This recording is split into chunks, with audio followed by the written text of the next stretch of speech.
believe it myself. Suddenly I'm up on top of the world. It should have been somebody else.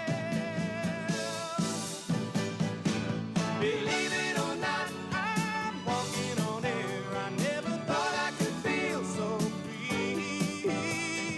Flying away on a wing and a prayer. Who could it be? Believe it or not, it's just me. Just like the light of a new day, hit me from out of the blue, breaking me out of the spell I was in, making all of my wishes come true.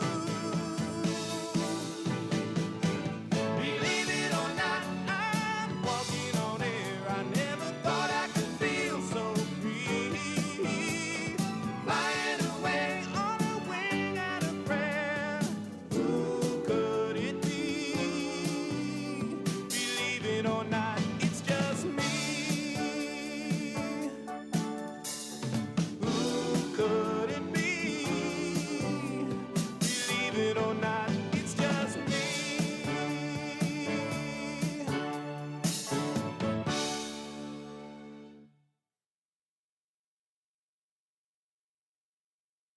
Mighty pups, they're here to save the world whenever they are needed. When things are looking tough, Ryder and the mighty pups have the mighty stuff. Chase, Sky, Roll, Zuma, Everest, Rocky, Marshall. No job's too big, no pups too small. Mighty pups, they're on a roll. So here we go, mighty pups. Mighty pups.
Good morning. Would you stand up and sing with us this morning?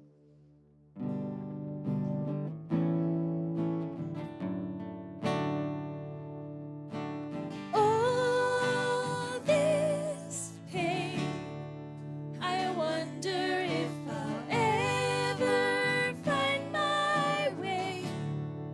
I wonder if my life could really change at all.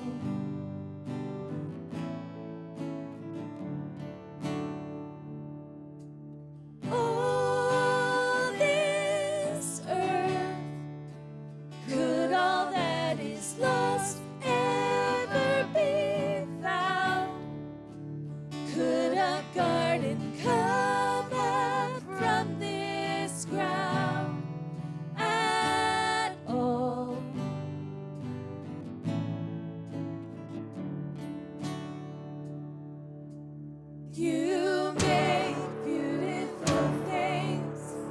You make beautiful things out of the dust.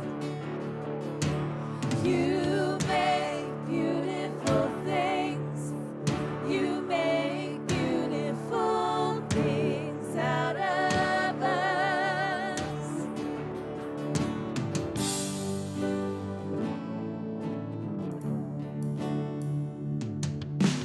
On the ground, hope is springing up from this old ground. Out of chaos, life is being found in you.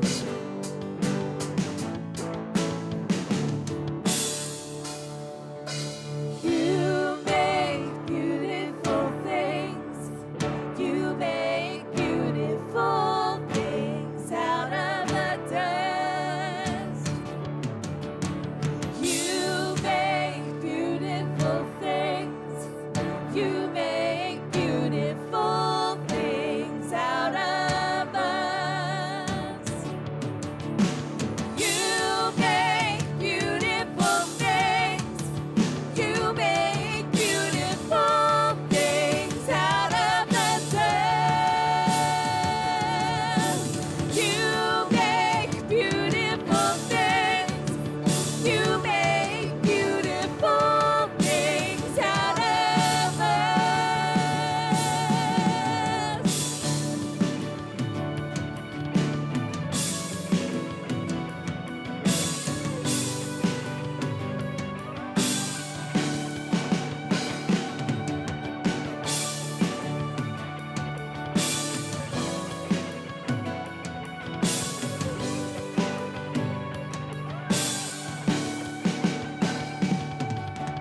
You make me new.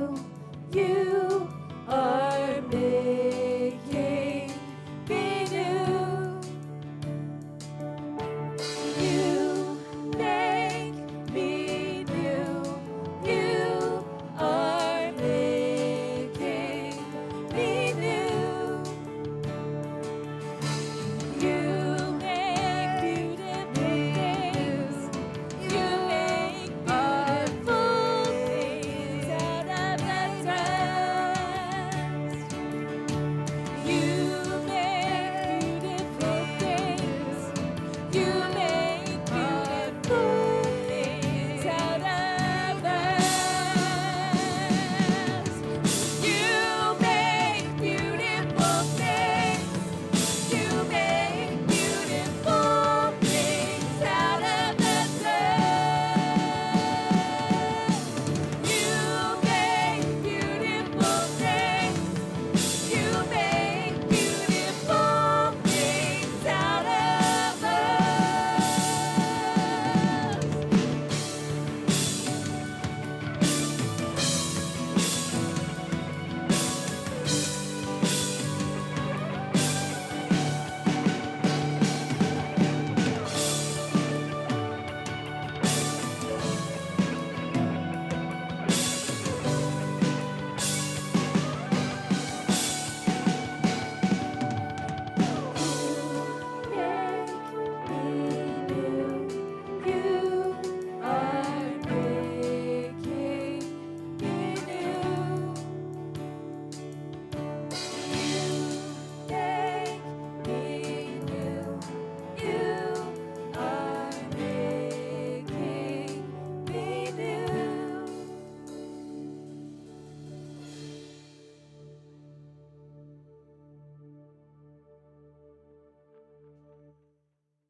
Good morning, and welcome to National Roller Coaster Day. Yes! Did you know, I did not, that the first roller coasters were inspired by, in Russia in the 1600s, they built these ice mountains and would like strap you in a sled and just hope you do okay. There you go. So Coney Island was like, we can do that. And their first roller coasters were 50 feet high, and they went 6 miles per hour. So I kind of feel like the Russian one would have been a little bit more of a thrill, if you ask me. And there was a famous, I'm going to say this right, famous roller coaster designer named Ron Toomer who suffered from motion sickness. And riding his own roller coasters only once or twice ever in his life, he was quoted as saying, "I have ridden enough to know what they are like." How many roller coaster fans do we have in here? Yeah, so Ron did a good job, like even though like he was not a big fan himself.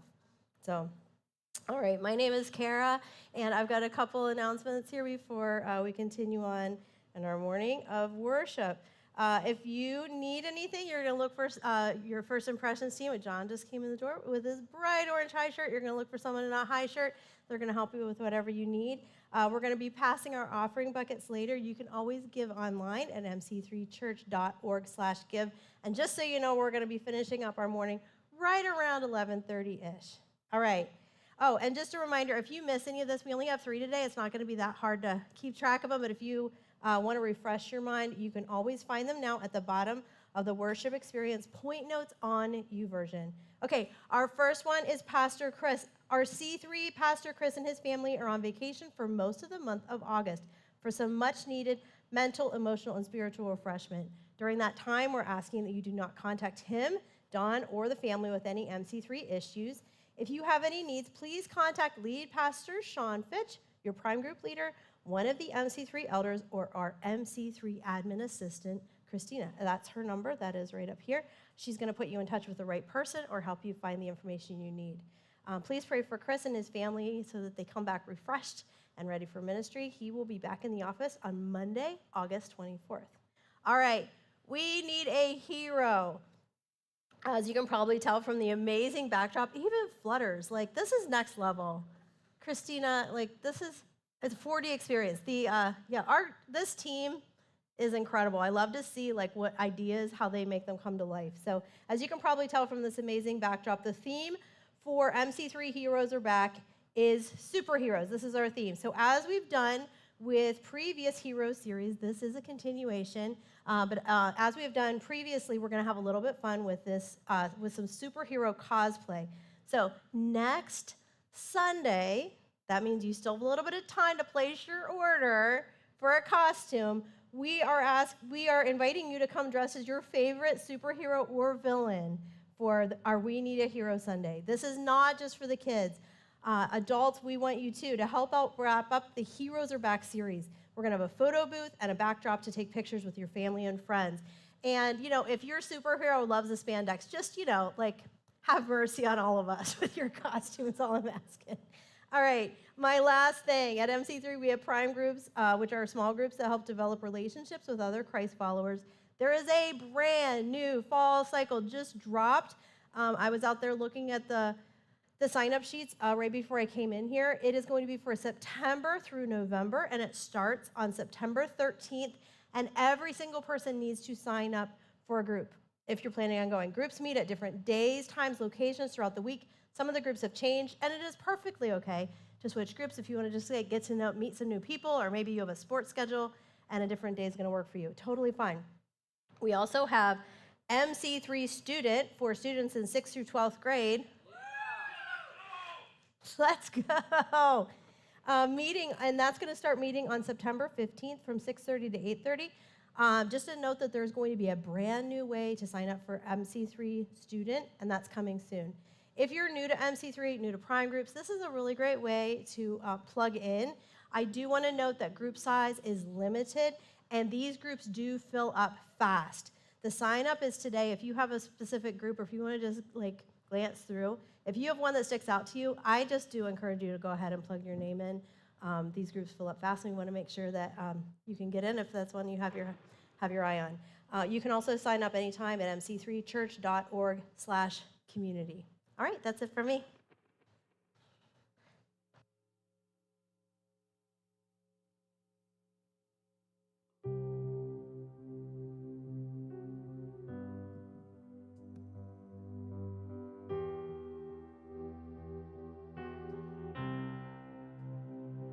I came to you with my heart in pieces and found the God with healing in his hands.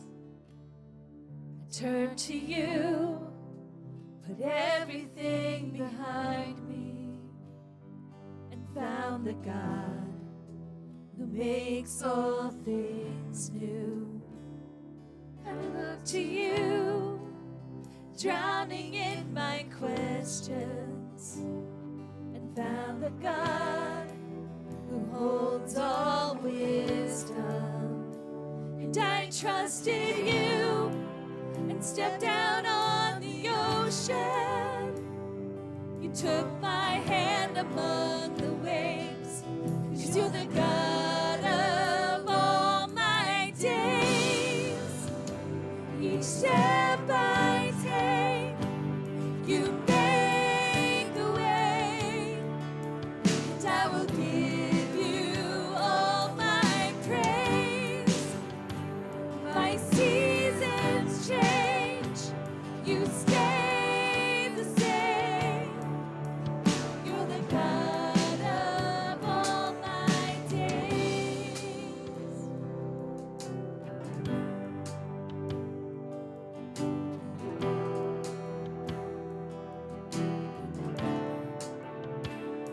I ran from you, I wandered in the shadows, and found the God who relentlessly pursues. I hid from you, haunted by my failures, and found the God whose grace still covers me. I fell on you when I was at my weakest, and found the God, the lifter of my head. And I worshiped you, felt you right beside me. You're the reason that I sing, 'cause you're the God of all my days. Each step I take, you make a way, and I will give you all my praise. My seasons change, you stay the same. You're the God of all my days.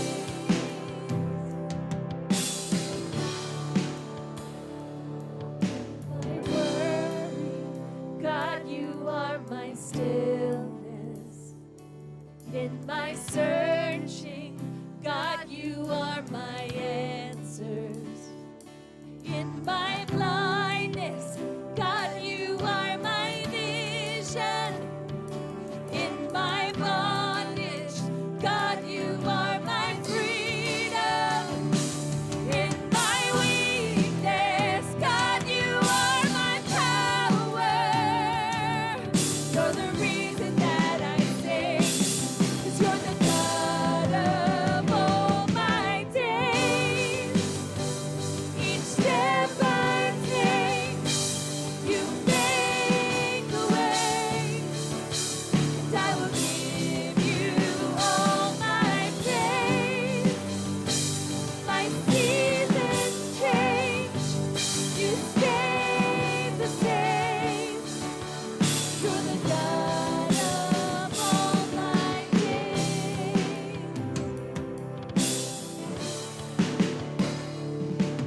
My blindness, God, you are my vision.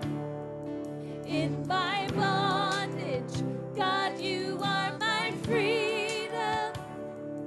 All my days.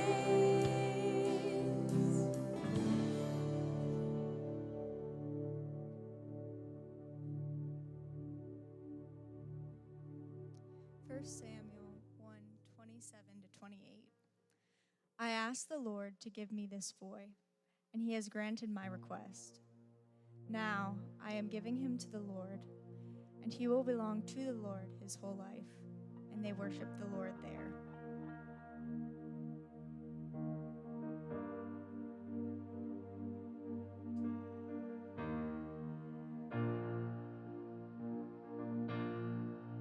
In the crushing, in the pressing, You are making new wine.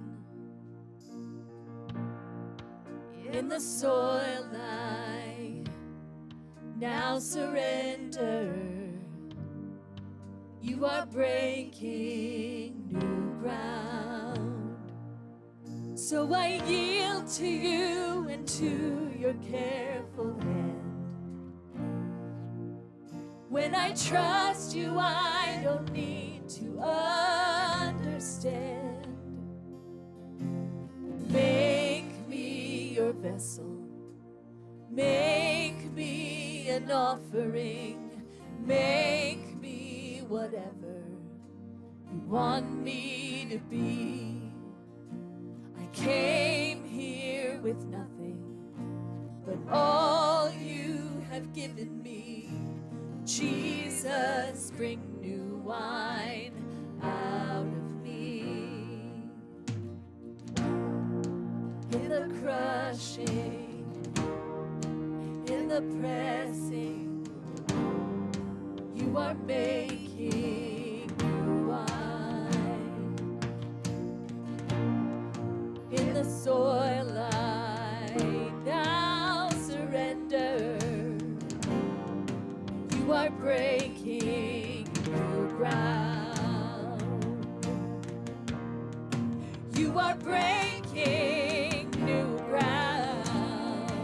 So I yield to you and to your careful hand. When I trust you, I don't need to understand.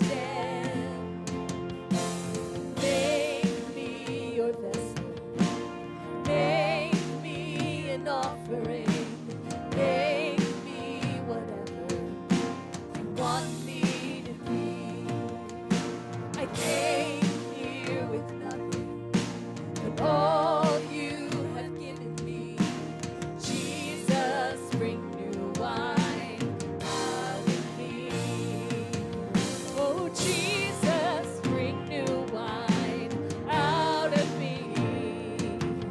Oh, Jesus, bring new wine out of me.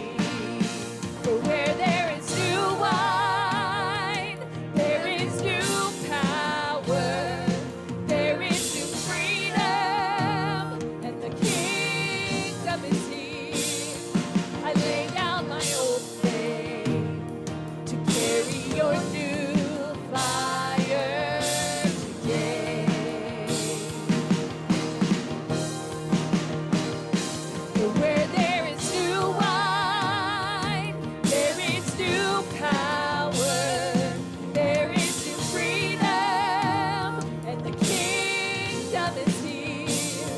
I lay down my old flame to carry your new fire today.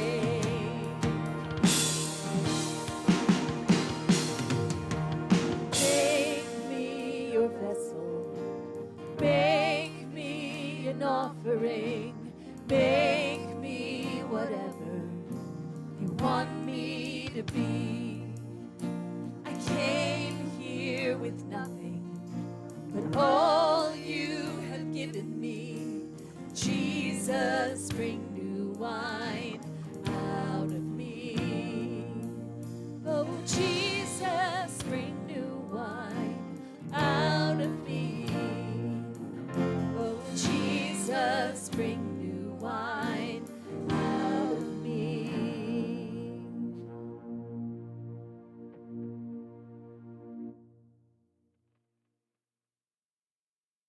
Father, we have these things that we hold.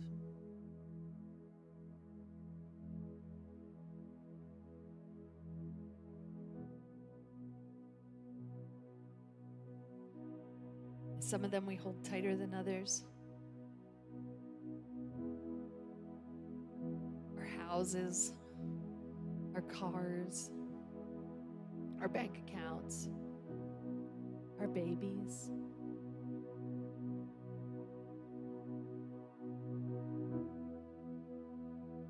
We didn't start with any of them. You gave each of them to us. and trusted us with them. And we're stewards.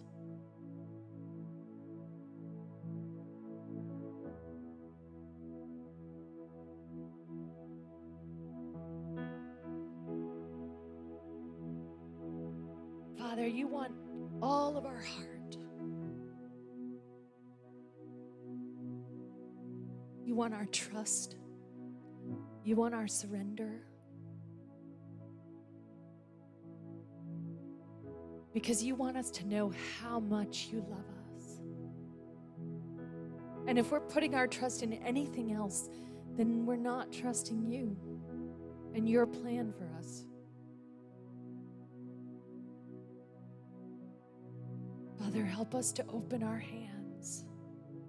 Help us to realize we're stewards, and you can do so much more with what you've given us than if we open our hand than if we keep it closed. So God, take our houses, take our cars, they weren't going to last anyway. Take our bank accounts, take our babies, use them for your glory. May they be multiplied by you.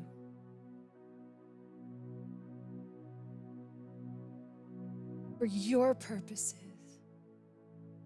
to see more and more people realize how much you love them. And may we be worthy stewards of what you have entrusted to us as we trust you with everything, God. In Jesus' name we pray. Amen. We're going to pass our buckets. We're going to sing another song. Something isn't adding up. This wild exchange you offer us. I gave my worst, you gave your blood. Seems hard to believe. You're telling me you chose the cross. You're telling me I'm worth that much. Well, that's the measure of your love. How else would I sing? But completely, deeply, sold out, sincerely abandoned. I'm completely, freely, hands to the ceiling, enamored. And my one life endeavor to match your surrender, to mirror not my will but yours. Oh, I'm completely, deeply, don't care who sees me abandoned. Oh, I surrender all.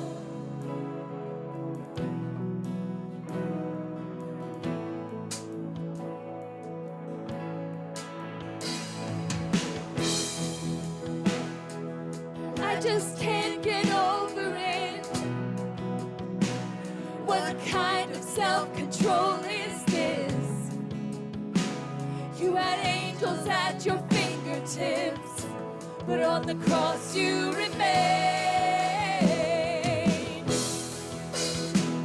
And I can't repay that kind of love, but I can praise with everything I've got.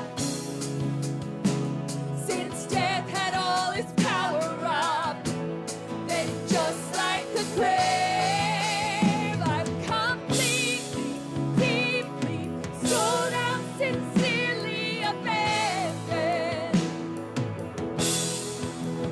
I'm completely, freely,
each crown that I hoard. Consider it yours, Lord.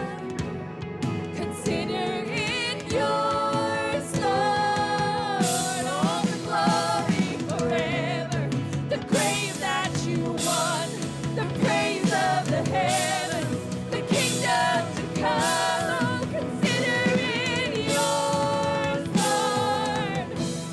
Consider it yours. I've completely sold out, sincerely abandoned. Yeah, I'm completely free, lives to the ceiling and never. And my one life endeavor to match your surrender. Here or not, my will but yours. So I'm completely, deeply, don't care who sees me offended. Oh, I surrender all. No, you'll never leave me abandoned. Oh, I surrender all. You can sit down, and kids, you're staying in here.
So you're waiting for that moment, that thing that you ordered is coming, and then you hear the truck rumble down the street, and then the familiar beeping as the, I don't know why they beep. Maybe it's like panic, like hurry up, deliver this product, this package, and it's beeping, and then you hear the door open. You're like, yes, this is for you, and then they go to your next door neighbor's house, and it's really disappointing. But I mean, we're kind of like, and maybe it's generational as well, but we're totally addicted to online ordering. Yeah, you can just find stuff that probably is a bunch of junk, and sometimes it's cheap. Sort of like Ollie's, but you never know what you get at Ollie's. But how many of you have ever, go ahead and turn the house lights on, have you ever ordered something online? All right, yeah, so it looks like most of you could, because if you don't do that, this has no context, and it makes absolutely no sense as to what I'm explaining. Just out of curiosity, how many of you have gotten packages delivered by the new Blue Delivery people? Anybody seen them? And they have they've been labeling their vans, they say, delivery driver. Like, it almost feels like it should say, this is not a sus van that has no windows. There's nothing illegal going on in the back, but it just says delivery driver. And if you're old enough to remember the A-Team, that was a classic thing that they would always do. They'd like throw a magnet on the side of their car and be like, delivery driver. Oh, it's on the side of the car. It must be official. Anyway, but that's not my point. We're going to talk about delivery today and how packages work. And to do that, because there's no ignition all month long, I'm going to need the ignition kids that have finished kindergarten through 5th grade to please join me here up on stage. So if you're in ignition, please join me up on stage. I'm looking at you, and you, and you two, and you. Come on, give it up for them. Yeah.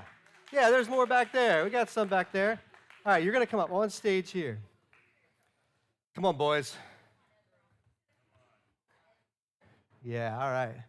All right, now, I needed to count again, and I had a really hard time doing that last week. So this is 3, and this is 4. It's 7 again. Okay, so here's the deal.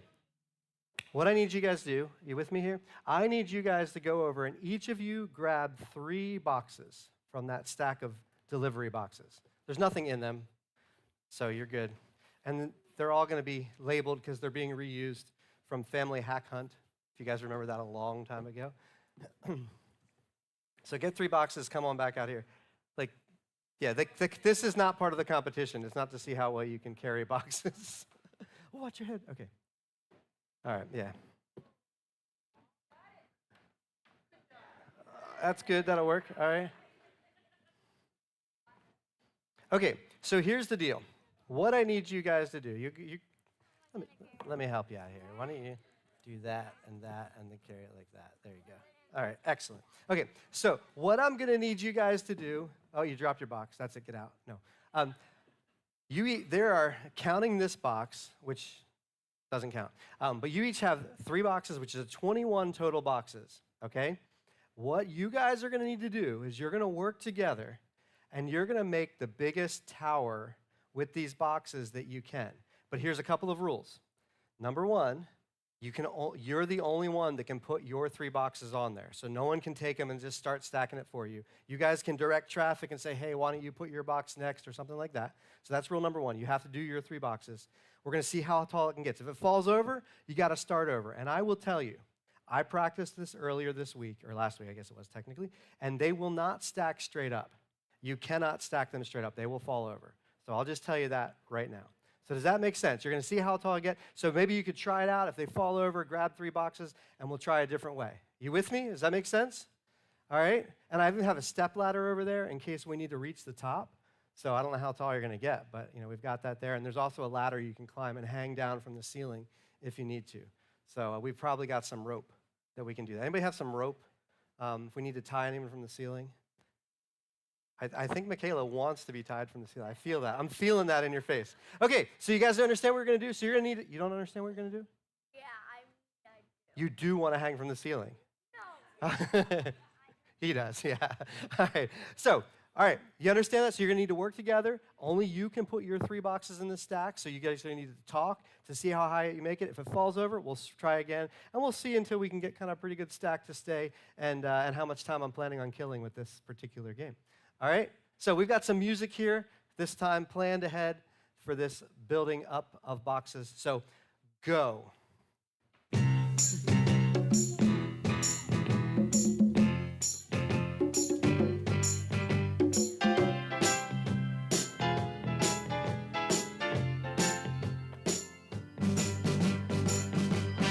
Only your own box. You can only move your boxes.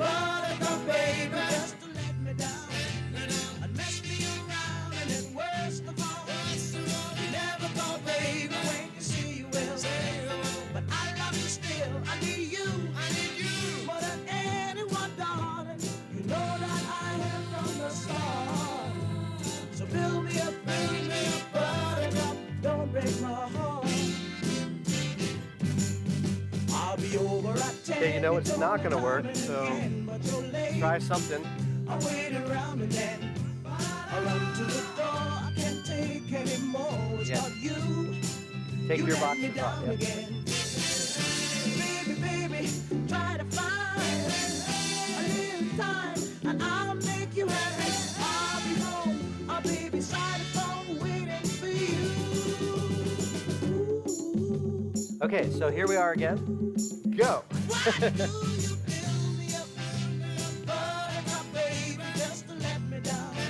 Oh, okay. Oh, look at that. But I love you still. I need you more than anyone, darling. You know that I have from the start. So build me up, buttercup. Don't break my heart. Oh, You all want right. a toy, but I could be the boy you adore. Might want to build evenly And you just there, let but me I'm. know. Yeah. Although you are true, I'm attracted to you all the more. Why do I need you so? Baby, try to find a little time, and I'll make you happy. I'll be home, I'll be beside the phone. Need the stool? waiting for you. All right. You need this stool because these are your boxes.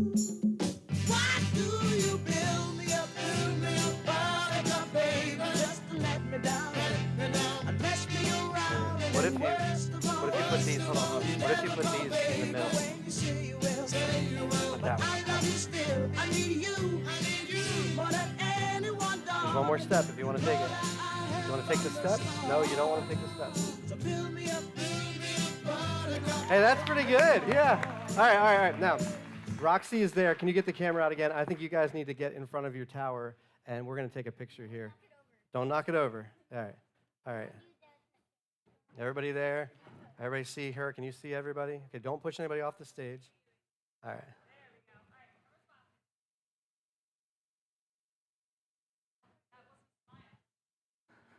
Come on, Mom, get off my case. All right, well, that is great. That's really impressive. I don't think I would have done it that way, but I know you want to do it. But where's the guitar? Okay, they're back there, just out of curiosity. So you want to knock it over? Yeah.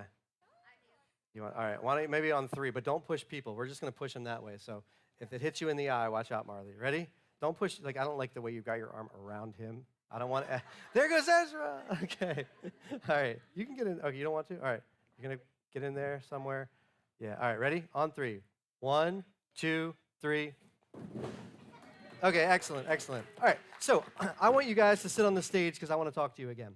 So I have some questions for you. If I can find my notes. Where did I put my notes? Okay. Excellent.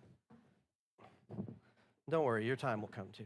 So I have some questions for you. I'll sit here because I felt like last time you were looking up at me. It was just kind of weird. And they can hear me. Oh, these boots are awesome with shorts. I love it. All right, so have you guys, I know I asked this question a second, have you guys ever ordered anything online or your parents ordered something for you? Yeah?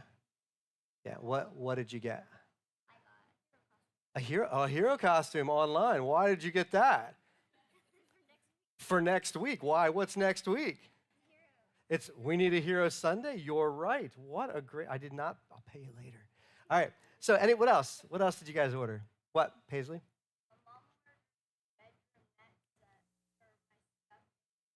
Oh, bedroom net for your stuffed animals. I didn't know if there's mosquitoes or something. So you could just close a window. But all right, so a bedroom net. What else? What else have you guys gotten from an order online? What's that? All right, Under Armour shorts. Do you guys get anything for Christmas online or birthdays? Most of your stuff, yeah. All right. Is there ever anything that what was your favorite thing that you've ever gotten that probably came from an online order? You don't know? None of your favorite things? Your sister? Wait, your sister came online? No. Oh, she probably does more online shopping than you. Yeah, you guys aren't quite there, but maybe your parents. So let me ask you, so think of the favorite thing that you got for maybe your birthday or Christmas. And let's say that it came online, right? So you ordered it online. Where did my box go? It's up there. And how does it work, right? You order it or your parents order it, and then somewhere somebody takes the package and puts it in a box and then gives it to the delivery driver, right?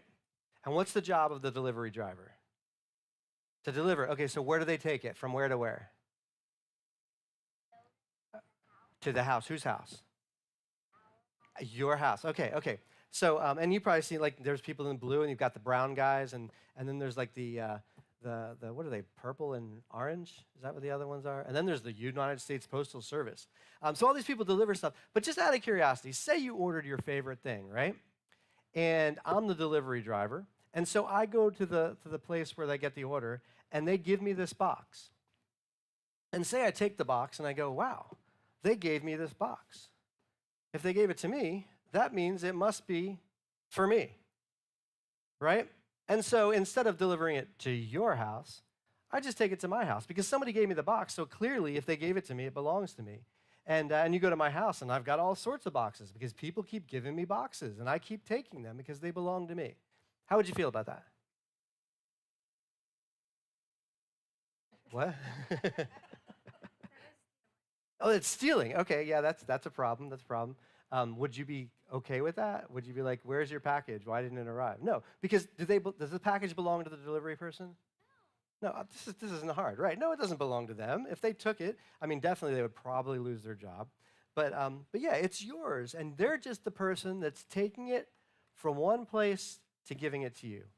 And today we're going to talk about a hero, and she actually was given a package that most people would probably have kept for themselves. But she realized that it belonged to God. And so she gave it to him. And so today we're going to talk about Hannah. So you guys, thank you for building the tower here. You guys can go have a seat, and you can give it up, everybody, for them. Thank you for your help. Don't trip on your way through. But today we're talking about Hannah. And Hannah. And what do we know about Hannah? Hannah was awestruck by a life of surrender. Hannah is one of the heroes that we're looking at in this third version of the Heroes series. This is Heroes Are Back. And I think Hannah, if I do the math right, would be 8, and 2 is 16, and 4 is 20, and 3 is 23, 24, 20. Yeah, so this is the 23rd hero. And then next week we wrap up with our 24th hero over the last 3 years, or three versions of the series. But Hannah, she was awestruck by a life of surrender. And we're going to look at her story, and you're going to see that God gave her something, again, a package that most of us would be tempted to keep. And frankly, most of us would say that's okay. That's not a problem because, God gave it to her. And so she gets to keep it. And so I want to talk about this idea of package. And how many of you ever have used the tracking information? When you get here's putting that tracking number. And, once upon a time, if you're of a certain age, say you're turning 50 this year, you used to have to write that number down and then call and then push that number in. And then inevitably, after all, 70 numbers? By number 30, you've gotten it wrong, and then it'll say nothing. You have to try it again. It was crazy. Now you can just cut and paste, drop it in, or even click, and they give you the tracking information. But I want to talk about entering the tracking information, looking at her story and her delivery, and how Hannah handled this. First of all, it's very important, and I'm gonna have some words here that are in blue. And again, we're trying to keep everybody interested. It is clearly summer vacation time, which is why we slow things down. It's also raining, and something about rain keeps people from church. It's raining out. I don't want to get wet. It can be snowing 13 inches out there, and we'll be fine. But rain scatters everyone. But for everyone that is here, and if you're watching online, there's millions of people in this room. It is packed. Sorry for all the tightness. Sorry for all of you that are standing in the back. Anyway, but with each of these words in blue, I'm going to need everybody to kind of yell them out because, sometimes, an older guy teaching a whole bunch of people for a long time isn't as entertaining for people that are probably in elementary school. So each of these words that are in blue, we're going to say out loud together as we go through it, and just to keep us on track. So the first thing that we're going to see here is that Hannah had nothing. Okay, so that's what we're doing. That was your good practice. So just stick in with me again, everybody. Everybody with me? All right? Here we go. Hannah had nothing. Very good. Hannah had nothing, and it's so important to understand this as she starts her story. And we're going to be looking at basically all we know about the life of Hannah. And what is crazy cool, as we'll see in a little bit, is that her story is such a huge part of our faith and our relationship with Jesus. So we see that, well, this is what we read. And if you've got the YouVersion notes there, hopefully you got the notification. We're doing that from, if you're following MC3 on YouVersion, you should get a notification at 9:30 every Sunday with the notes. But I am reading selected parts, but in the notes you have the entire passage so that you can follow along, you can read it at home, as long as you click Save Event at the top of your notes. Make sure you hit Save Event, otherwise in a week those notes won't be there anymore. So this story comes from 1 Samuel chapter 1, and we're going to talk about this guy Samuel in a moment, but it comes from 1 Samuel and 2 Samuel.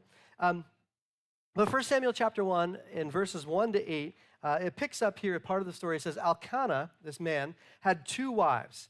And we're going to go, what is that all about? We're not going to talk about that right now. What? Nobody knows. Well, there's reasons for that. But anyway, he had 2 wives, Hannah and Peninnah. Now, Peninnah had children, but Hannah did not. Peninnah? Okay. Hannah, banana, Mina, okay. All right, so Peninnah had children, Hannah did not. And so what you need to understand right away is that children were and this is going to sound really bad, but children were like currency to Old Testament Jewish people.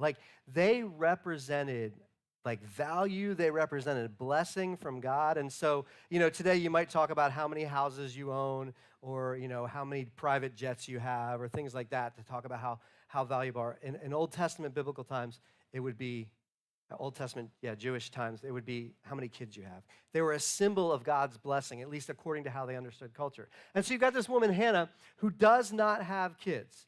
And yet this other woman has had children. And this Peninnah, she wasn't great. And so we read a little bit later that Peninnah would taunt Hannah and make fun of her because the Lord had kept her from having children. Like, not cool, Peninnah. Maybe that's why her name's so weird and hard to pronounce.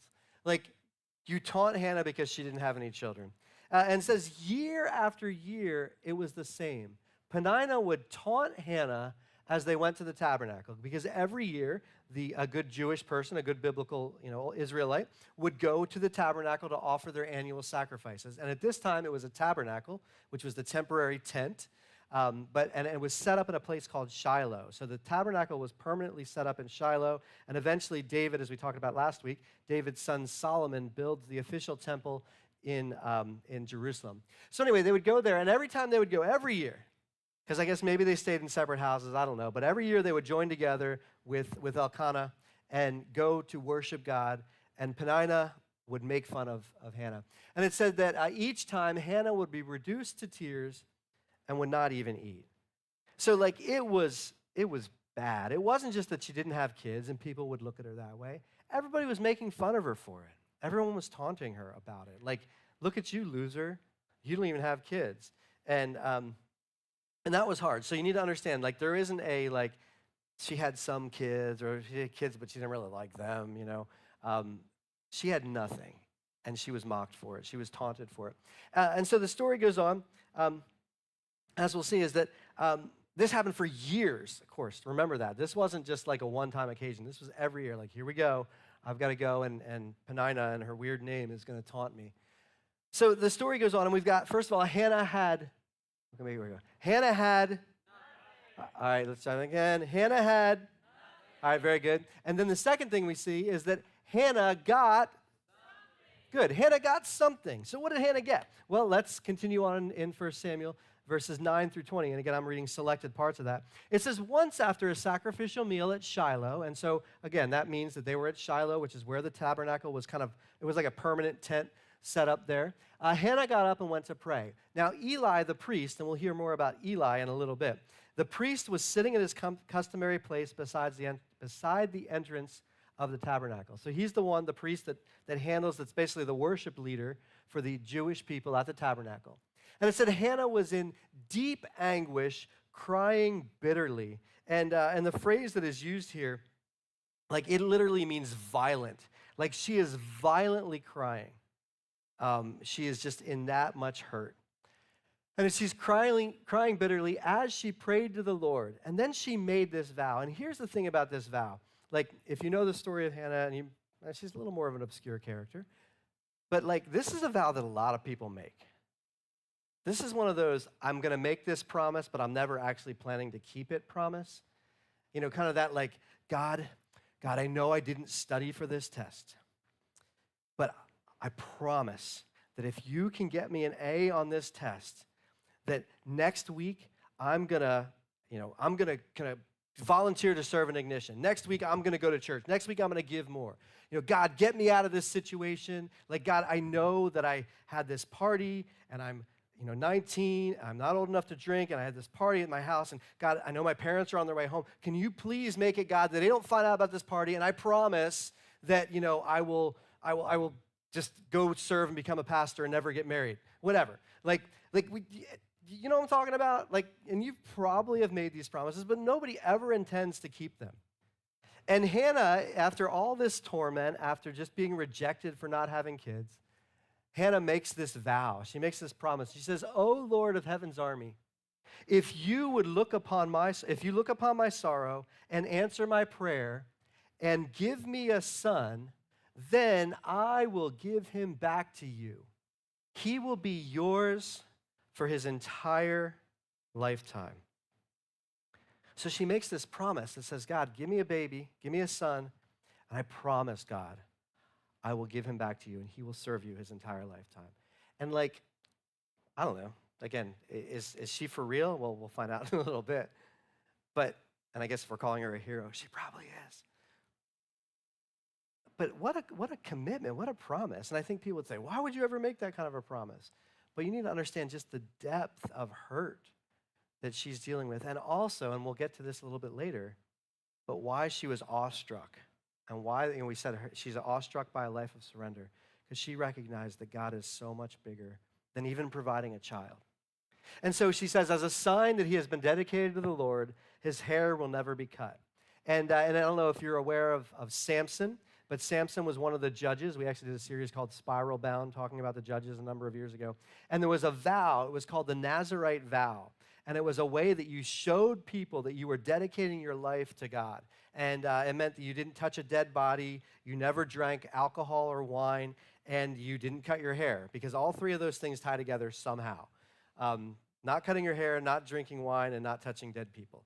And it was just a sign to people that you were dedicated to God. And so she's basically saying that same thing that Samson did. And if you know the story of Samson, his power was in his hair because he was dedicated to God. When he allowed someone to cut his hair, he lost his power, but it wasn't about his hair. It was about his dedication to God that he actually lost. So anyway, that's why she said his hair is never going to be cut. So she says, if you give me a son, I promise that I will dedicate him to you. He will serve you for his entire life. And then goes on a little bit later in the passage, says the entire family got up the next morning and went to worship the Lord once more. So this is after the meal. They spent the night there at the tabernacle. They get up, they worship God once more. And then it says, then they turn home to Ramah, which is where they're from. When Elkanah slept with Hannah, the Lord remembered her plea. And in due time, she gave birth to a son. So she prays to God, gives this crazy vow, and God answers her and gives her a son. And so she's pregnant. She said she named him Samuel when he was born. And she said, for I asked the Lord for him. The word Shemuel, which is the Hebrew phrase, it actually sounds like I asked the Lord. And so she names him Samuel, which, by the way, El, if you see El, that's Elohim, or El is the word for God.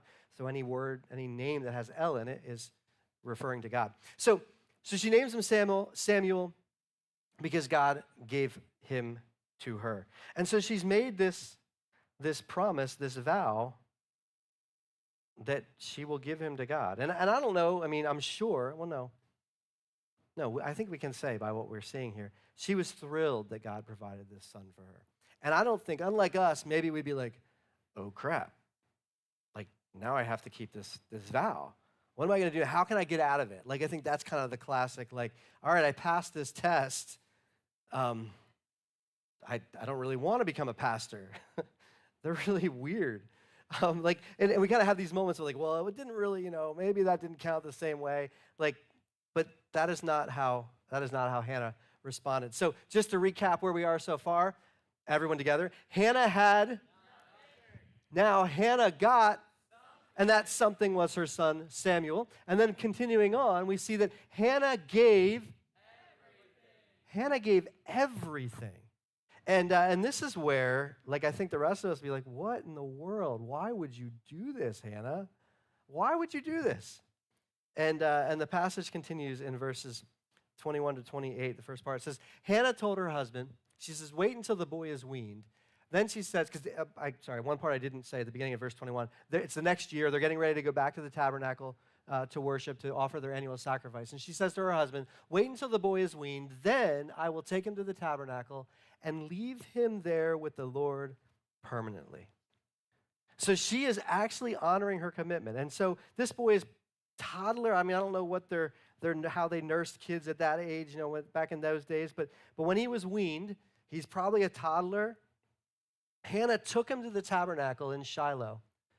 And they brought along a 3-year-old bull for the sacrifice and a basket of flour and some wine. And all this was part of the worship. There were different types of sacrifices that you would do at the tabernacle. And it says, after sacrificing the bull, they brought the boy to Eli. And one of the things we skipped over is that when Eli heard her praying to God, he assumed she was drunk because she was praying so violently. And she's like, no, I'm not drunk. I just really feel that God could do this for me. And so she says to Eli, hey, do you remember me, sir? She says, I am the very woman who had stood here several years ago praying to the Lord. I asked the Lord to give me this boy, and he has granted my request. So Eli, we talked about in the Heroes Return series, we did 1 week about Samuel, and we did 1 week about Eli, who actually we find out later is a villain. And you can find that on our website. But that's where you can pick up on their stories. But it might sound weird. Like, why is she just like, is this like, Chris comes down to get the mail and there's a baby, in a bassinet sitting on our porch, like on the front door here? Like, is that, like, that seems like what's going on here. But it was not unusual for the priests to help care for, for orphan children or things like that. Like, it wasn't like they had an orphanage, but it wasn't an unusual thing, and people would be raised in the temple, and even the Levite family, there were the descendants of Levi, they were the ones that were responsible for the care of the tabernacle and the temple. So they would be raising these boys as well, these people to serve in the tabernacle. So it's not that weird. It's not like she's just abandoning him. But she says, now I am giving him, this boy Samuel, to the Lord, and he will belong to the Lord his whole life. So she has nothing. She has no anything. She prays to God and says, God, if you give me a son, I promise I will dedicate him to you. And that's, again, where most of us stop. And I know Kendra already mentioned it in her prayer, and we're going to come back to this later. Everything that we have is from God. Everything that you and I have is a gift from God. And so she had this son. God provides this son for her, and she gave him to God. And my question to you, and frankly to me, are you trustworthy enough to follow through on a promise, even if it hurts? Because I'm sure Hannah wasn't like, yay, I get to not be with my son until next year, because she did get to see him every year, because she would go back to worship at the tabernacle. We'll come back to that in a little bit. But to surrender her son to God and say, God, this is from you, and so I promised you, and I'm giving him back to you. And that's huge, because I think everybody would be like, no, this is my son, and he's staying at my house with me because of the my, me, my, me, my. And she recognized, like, no, this is God's son, and I guess I'm getting ahead of myself a little bit. So, recapping, Hannah had, Hannah got, Hannah gave, and finally, Hannah left worshiping. And this is where it gets really crazy, because she gives up her son, and she didn't go away, I am so upset. I hate you, God. How could you do this to me? What is your problem? Why would you even answer my prayer? You knew that it was a stupid vow. Like there are all these excuses that we would make. But she didn't end that way. She leaves worshiping. And at the end of verse 28, it says, and they worshiped the Lord there. And then chapter 2 picks up in 1 Samuel, where it says there's this whole 11-verse prayer of worship that Hannah shares. And this is the thing she's praying. It says, then Hannah prayed in verse 1 of chapter 2, my heart rejoices in the Lord. The Lord has made me strong. She says, now I have an answer for my enemies. Get this. Do you hear what she's saying? You remember Peninnah, who was making fun of me? Oh, I got an answer for her now. And I'm going to rejoice, because you know what? God came through. And something that Hannah could say that maybe Peninnah would never be able to say is that I had nothing, and I asked God, and he gave me this thing, this boy. And so there's even this worshipful celebration going like, I didn't have anything, and God gave me this. And maybe you've had plenty of kids, Peninnah. But I asked God, and he answered me. And she goes on and says, there is no one holy like the Lord. There is no one besides you. There is no rock like our God. And she goes on and on and on for 11 verses, 10 and a half verses, just worshiping God, that she had the privilege of giving her son to him for the rest of his life. And, as we look at this story, we're like, oh, that's really cool for that Old Testament lady. I just want to warn you. Reckoning's coming for us too in a moment, because we are supposed to have the same attitude that Hannah had. And then the very last verse, verse 11 says, then Elkanah returned home to Ramah without Samuel. So just to be clear, she wasn't like, we'll tie a rope to him and say we're leaving him in there and then drag him under the curtain, the veil, like, through the dirt, and we'll take him home. No, they left him there, and it says the boys served the Lord by assisting Levi the priest. And so she celebrated what God had given her and worshiped. So, recapping the story. Hannah got, Hannah gave, and Hannah left. Very good. And then there's a little bit of an epilogue, which is not in blue. But it's really cool because if you go to 2 Samuel chapter 2, there's this the last little moment mention of Hannah. In verse 18, it says, but Samuel, there was a story about Eli in between there, what's going on with Eli because he was not great and his kids were worse. It says, but Samuel, though he was only a boy, served the Lord. He wore a linen garment like that of a priest. So it's kind of like, I just imagine this like little boy in his little like priest costume and like, hi. But each year his mother made a small coat for him and brought it to him when she came with her husband for the sacrifice. So she saw him every year, once a year. At least she knew that was happening. And he said before they would return home, and she bought him a coat every year. He's gotten bigger. Before they returned home, Eli would bless Elkanah and his wife and say, notice he didn't say wives. I don't know what that meant, but maybe Peninnah wasn't there anymore. And say, may the Lord give you other children to take the place of this one she gave to the Lord. And it says, and the Lord blessed Hannah, and she conceived and gave birth to 3 sons and 2 daughters. So Hannah had 6 kids in all. But notice, we know that you've read that part, we know that part, but she didn't go, I know if I give Samuel, God's going to give me more. Like, that is not biblical. This, like, you trade God for this or that. We are supposed to give. We are supposed to give. We are supposed to surrender. We're supposed to be abandoned. And then whatever God chooses to give to us is a blessing. It's considered a gift. And so it's really cool. It says, meanwhile, Samuel grew up in the presence of the Lord. And then jumping down to verse 26, which is really cool. It says, and the boy Samuel continued to grow in stature and in favor with the Lord and with people. Now, that's the NIV.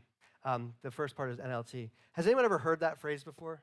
And I'm not like going to put you on the spot. You can just raise your hand. But when Jesus was born, it said that he grew in stature, in favor with God and with the people.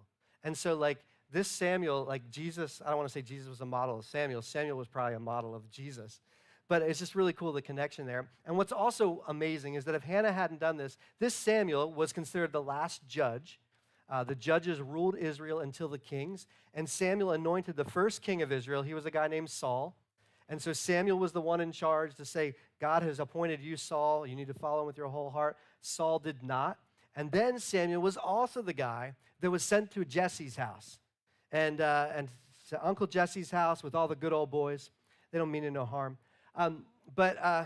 See, all right, this is a Dukes of Hazzard. Anyway, but he goes to Jesse's house, and they're like, hey, bring out your boys, because I'm going to tell, one of them is going to be the next king. And the boys come out, and they're like, yeah, no, not him, not him, not him, not him, not him, not him, not him. And he's like, Jesse, dude, do you have any more sons? Because God hasn't chosen any of these. And he's like, well, yeah, there's the runt. He's out in the field. I guess I can bring him in. Hey, David, come on in. This guy wants to talk to you.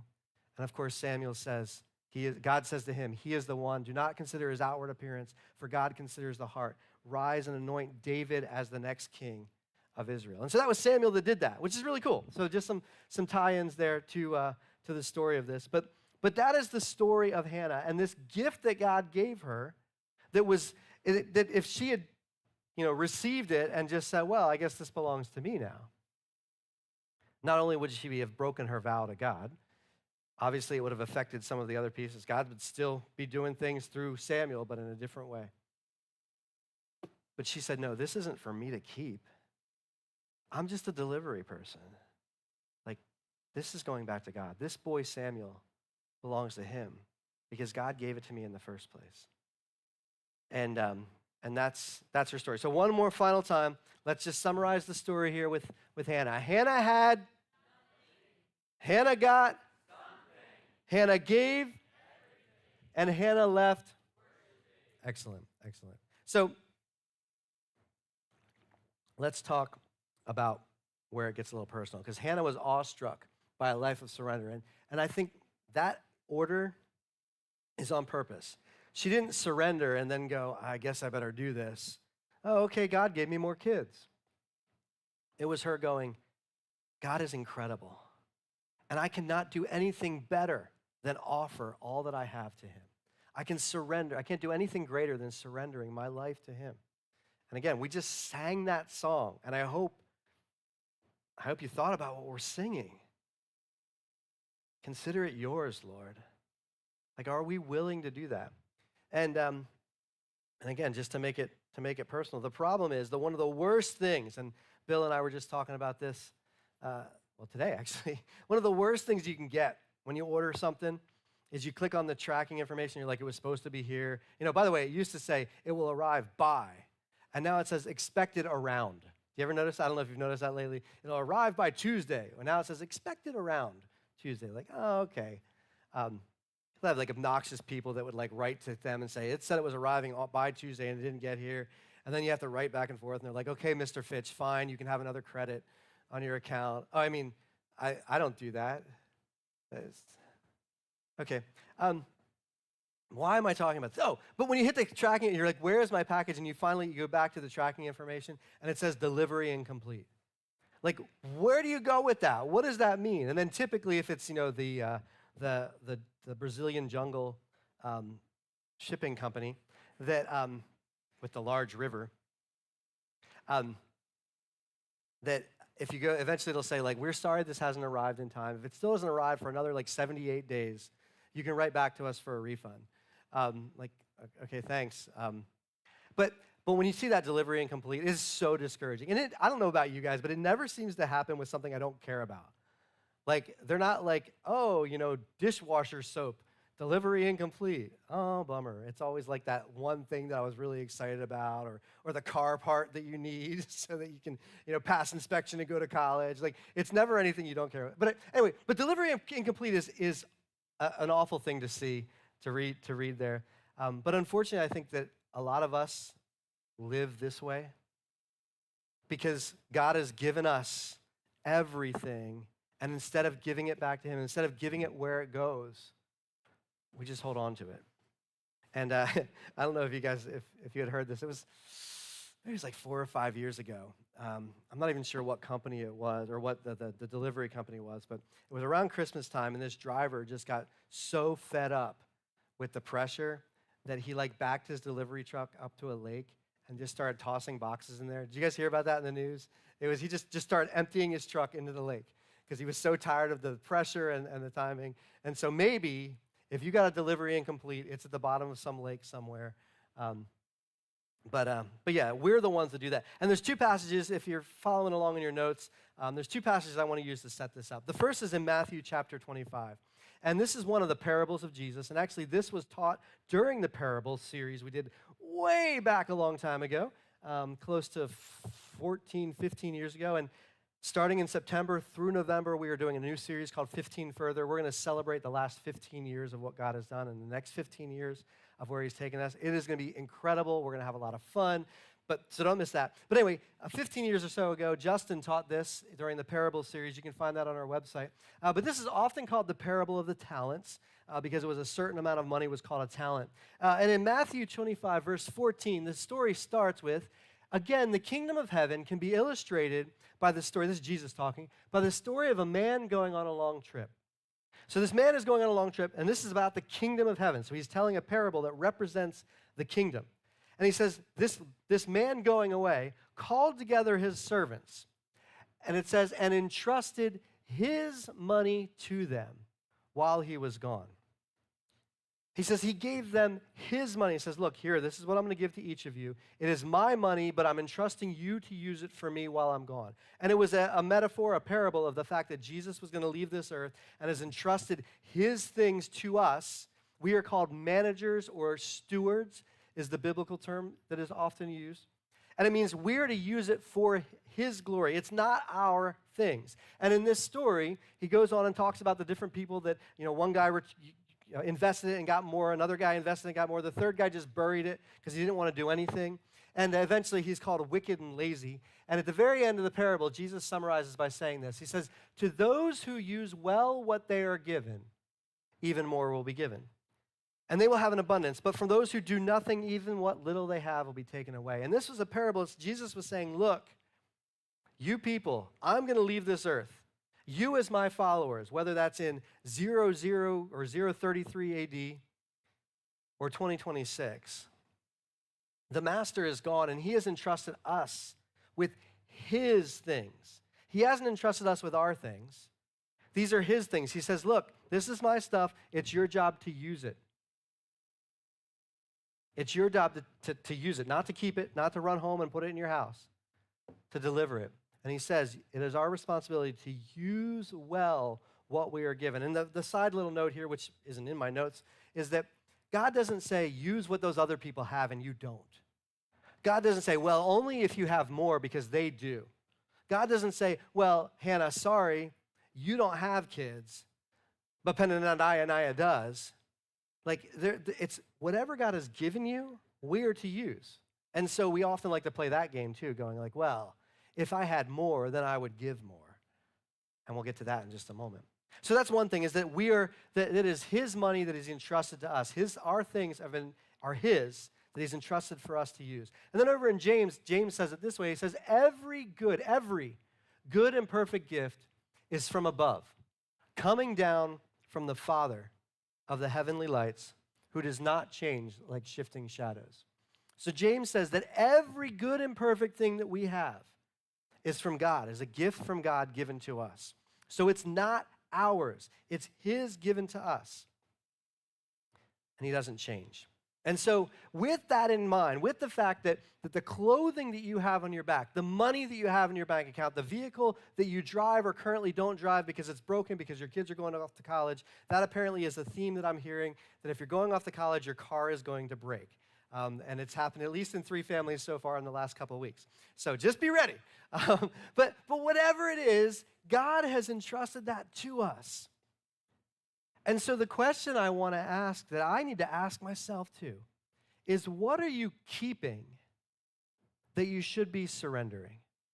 What has God given you? What is the Samuel in your life that God has provided for you that you didn't deserve, you didn't earn it? But he says, look, this is for me. It's to be given back to me. It's to be used for me. And what are those things that you're keeping that you should be surrendering? Because it's all his. It's not yours. And you're like, well, I worked hard to get this money. Yeah, but how did you get that job? Oh, because of all the things I've done. How did you get that ability? Oh, because when I was, conceived, I pre-talked to my parents and said, look, can you make sure that I've got this ability to do this? And no, all of that is from God. And so the question is, what are you keeping that you should be surrendering? And so here's some things to consider. The first question is the kind of the obvious one. Money. Has God given you money? Do you have money? And let me just say, you're in America. The answer is yes. Should you be surrendering that to God because you're holding on to it and you're storing it up? Over in Mark chapter 12, you're probably totally familiar with the story, even if you've never been to church. It says, Jesus sat down across from the place where people put their temple offerings. He watched the crowd putting their money into the offering boxes. Many rich people came and threw large amounts into them. But a poor widow came and put in 2 very small copper coins. They were only worth a few pennies. And in like 10, when you guys tell this story to your children, you'll have to explain what pennies are. Because, in a generation, what are those penny things? And you can be like, they're only worth 1 Bitcoin or something. But anyway, it wasn't worth very much at all. It was 2 pennies. You guys know what pennies are still, so we'll just leave it at that. And then it says, Jesus asked his disciples to come to him. So there's these rich people going like, there's millions of dollars and thousands of dollars and tens of thousands of dollars and hundreds of dollars and more. They're putting in money and there's like, dink, dink. She drops in the 2 pennies. And Jesus is like, whoa, guys, come here. Brings the disciples over and says, look, hey, what I'm about to tell you is true. He says, this poor widow has put more into the offering box than all the others. And right there, they'd be like, okay, Jesus, you saw the millions of dollars, right? Like, she just went tink, tink, tink. Like, That doesn't work that way, Jesus. I'll give you these 2 shiny coins instead of all those pieces of paper. Like, but he says, no, she put in all the others. She said, they gave a lot because they're rich, and they should be. They should be giving a lot with their money. He says, but she gave even though she is poor. And how often is that our excuse? Well, again, if I had more, I could give more. She put in everything she had. That was all she had to live on. And I think, people will be like, oh, that seems very wasteful. Why would you give that? Why would you give all you have to God? Because she recognized that it came from God, and he's the one that provided it, and I'm just going to trust him. And I'm reading a book or rereading the book Deep and Wide as I kind of get ready for the 15 Further series. And one of the things that they were talking about in this book was how one of the major, what makes a follower of Jesus really a follower of Jesus is faith. It's not doing stuff. It's not showing up at church. Like, those are all important, but ultimately your growth is related to your faith. And this woman had tremendous faith, and Jesus recognized that. And so is there something that you're keeping? You're like, well, if I had more, then I could give more. When God says, no, you need to be surrendering because it's mine. You're supposed to use it. And we'll circle back around to that in a moment. The second question, so the first question, maybe it's money that they're keeping, you should be surrendering. The second thing is maybe it's your ability. Maybe it's ability. And we've talked about this before, and I kind of mentioned it already. Is in 1 Peter, Peter puts it this way. He says, God has given each of you a gift. God has given. So if you're a follower of Jesus, you received a gift. You have spiritual gifts. We did a whole series called Gifts years ago. And even the fact that you're able to breathe, and this isn't on the screen, but the fact that you're able to breathe, God has given you that breath. The fact that you're able to walk, the fact that you're able to talk, all these things are gifts from God. And he says he's given you these gifts from his great variety of spiritual gifts. Use them well to serve one another. And so the question is there an ability, is there a I don't want to say talent, like I'm going to start juggling for Jesus because I can juggle, but they can't juggle, I don't know. Like, is there something God has given you? Maybe it's your brains, maybe it's your brawn, maybe it's a talent, whatever it is, your ability, all of it's been given to you by God. And Peter says we're supposed to use them well to serve one another. We are expected to use these things for others. And maybe there's something that you're holding on to that you're like, I don't want to use that. I don't know. People might make fun of me, or I don't know. We have all these excuses and reasons. But we're supposed to use our abilities for God's glory. Are you using them for God or just for your own benefit? So money, which by the way, we did a series called Offer, where we talked all about giving back to God our money. Money, is it ability, or are you maybe keeping, and Kendra actually mentioned this in her prayer as well. How about family? Are you holding on to family when you should be giving it up? I mean, quite literally, we saw that Hannah handed off her son. But I know, and I mean, yesterday was the 4th of 4 MC3 weddings this summer. So Isaac and Kylie are now married, and they're off honeymooning somewhere. But I think that's right. I think there were 4 families from MC3 that got married. Angst, Fitch, Cooper, and Gensel. But like one of the things, and I did 2 of those wedding ceremonies, one of the things I say every time is that, and it came from the Bible, for this reason, a man leaves his mother and father and is united to his wife, and the 2 become one flesh. The whole idea is, as parents, our job is to push our kids, not push them out, but give them the tools so that they can grow, so they can become more like Jesus. And it's very easy, and I'm looking at you that have younger kids. It's easy to hold on and say, no, I need to keep these kids. I need to protect them. I need to keep them mine. I need to keep them nearby. And that is not what we are to do. We are supposed to give them. We're supposed to pack their bags for later. And, this fall we'll have the last one. We'll be empty nesters. Like, that's totally old people stuff. But that's what God has called us to do. And even your own relationships, your husband and wife. Yes, we should love one another. Yes, we should love our spouses as, husbands, love your wives as Christ loved the church. But one of the things, again, I said yesterday, and I say in all my wedding sermons, like, Jesus is number 1. Your spouse should be number 2. And if you misplace that order, things aren't working. And Jesus says it this way. We did a series called Drastic, which was a rough series to teach. And it was a rough series to hear. And this is why. Because in Matthew chapter 10, Jesus says, if you love your father or mother more than you love me, you are not worthy of being mine. He says, if you love your mom or dad more than you love me, then you're not actually a true follower of me. He says, or if you love your son or daughter more than me, you are not worthy of being mine. Jesus is very clear that it is our job to give these things away. He says, if you refuse to take up your cross and follow me, you're not worthy of being mine. If you cling to your life, you'll lose it. But if you give up your life for me, you will find it. And the whole idea is that our family cannot become our idol, essentially is what it becomes. That we are more in love with our spouse or our children than we are with Jesus. And Jesus, and I know we've said this to so many younger parents over the years, like, you need to surrender. You need to trust that God has your child in his hands, because he does. And your parenting is important, but you are not the one that keeps them alive. You are not the one, it's all God. And it's about pointing them to him and surrendering that. And so maybe it's family. And if you look at Genesis 22, that's the story of Abraham and Isaac. And obviously he was literally about to kill his son on an altar because God asked him to. And I don't think God's asking you to kill your children. I'm pretty sure that is not the case. And he didn't ask Isaac eventually, so you have to read the Bible. You have to read that passage. But those are is there something you're holding on to? And God says, no, this child was a gift to you, and now I want you to turn them back over to me. Don't try to hold on to them. Trust me with your children. And then finally, your property.